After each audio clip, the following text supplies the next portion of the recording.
Hey everyone, welcome back to Crypto Cash. Thank you for joining me here. Hope you're having a great day. Very quick look here at SUI.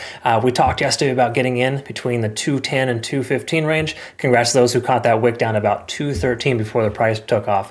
Good news is at this point, we're likely to start forming a cup and handle pattern. So there might be another chance to get in just based on natural retracement after an overextension from Bitcoin. Clarify the support range for Bitcoin, 88.5 to 90,000 is that support range for Bitcoin. So if you didn't catch my analysis from earlier, just to give you some perspective, we should at least bounce off of one of those two areas if the price does pull back, just based on the simple fact that it would be a retest of the local high. Okay, that's kind of what should and could happen here soon, but Bitcoin is showing a lot of strength. We may not see that kind of pullback, so just be mindful. Maybe averaging in a little bit might also be a good strategy. So let's take a quick look at SUI, kind of see what's going on the back end here first, and work our way down, and just kind of recognize how strong this liquidation range is to the upside. Okay, this tells me there's a lot of incentive for the price to continue higher up here because we're getting a taste. The whales are tasting that blood in the water, or sharks are tasting the blood in the water, whatever you want to call it. They are effectively seeing this heck of a lot of liquidation to the upside, about as high as about 290. So that's quite a lot, honestly. And at this point, looking like there's a distinct probability we go higher with a lower probability of pulling back significantly. Okay, but it's very standard for prices to pull back to local fib levels and or local highs before they take off again. So just be mindful that's a possibility here. So if you want to be patient like me and maybe consider waiting for an opportunity that never happens, it'd be a much safer play in most cases than taking along what feels like the tentative top. So please recognize, taking along here, statistically, you're going to find more favorability, but taking along at this exact moment may not be the best call. All right. Once more, I don't like to take along into resistance.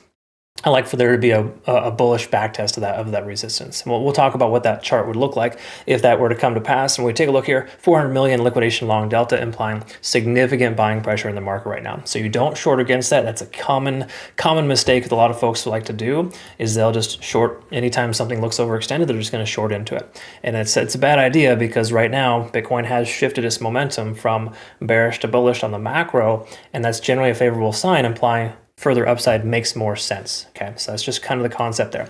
Let's take a quick look at the larger timeframes here. And just to clarify, typically if you do see a cup and handle pattern, it works out into like a bullish type of flag, and then it'll bounce off of a key level here, either 233 or 228. Okay, those are the two areas of consideration, and it generally does one of these here.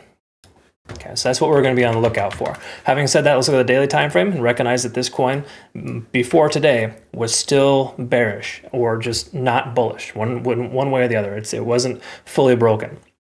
Keep in mind, today's candlestick hasn't closed yet. That could very well change, but we have this 50-day SMA hanging out at roughly 230. So that seems like a logical place to consider a long, because it's really common for the price action to retest a descending trend before it takes off again. Okay, so that's kind of where I'm going to be putting my money, or considering a long for this coin, is in the 230, right around 230 to 235 range here, right in between those two local fib levels. Either way you look at it, that's a good sign here. We're breaking bullish for the most part. We're also back up over 50 in the RSI, which we haven't seen in quite a while for this coin. There was a fake out once, so I do want to remind you that fake outs are very common in this industry, and we were faked out last time the price action hit this 280 mark, and it pulled back quite hard after that. So does that mean you go all in right now? Probably not, but it does imply we're shifting momentum, and with us closing above this today, that would be a very positive sign. 4-hour time frame is going to reflect that we are getting overextended, but we're not quite there yet. Depending on how you look at it, of course, we are overextended on the RSI, which is generally a common rule of thumb here, is when the RSI is over 70, you do not sell your position, you keep it open. Even if it comes back down, you're still more likely to find profit if you leave it open. Statistically, we're more likely to continue running now that we've broken that threshold. So that's a good sign for anyone in a long position. That also reinforces the fact that you shouldn't short until the RSI is back under 70. Even at that point, it's still not a good consideration for a short, because you're on the bullish side of the tracks here. We're over our SMA, money flow index is above the price. There's so many more reasons here as to why it's a bad idea to short this coin. Hourly time frame, we want to reflect here on this and just recognize that we are overextended, okay? But this coin has a tendency of running when it's overextended, so it doesn't mean we're just going to pull back. We look at our previous 9 on TD sequential, we continued a lot higher from 220 to 230, roughly, before the price ended up retracing for about a 10-15% correction. If we look here, we're at a 9 right now, retesting this resistance at 240. likelihood of breaking out to the upside is higher, especially if Bitcoin runs a little bit further.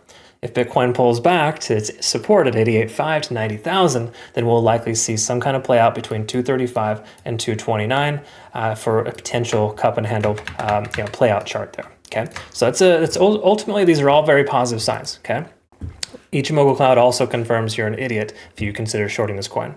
And I'm sure there's going to be somebody that does it. They're going to be posting on social media, and they're going to show screenshots of the trade still being open, not necessarily being closed. And it's hilarious when that happens, but I'm simply providing that as an example because, when you trade, you should be trading for yourself, not for anyone else. And if you're trying to show how awesome you are by taking high risk trades, that's not really an awesome quality.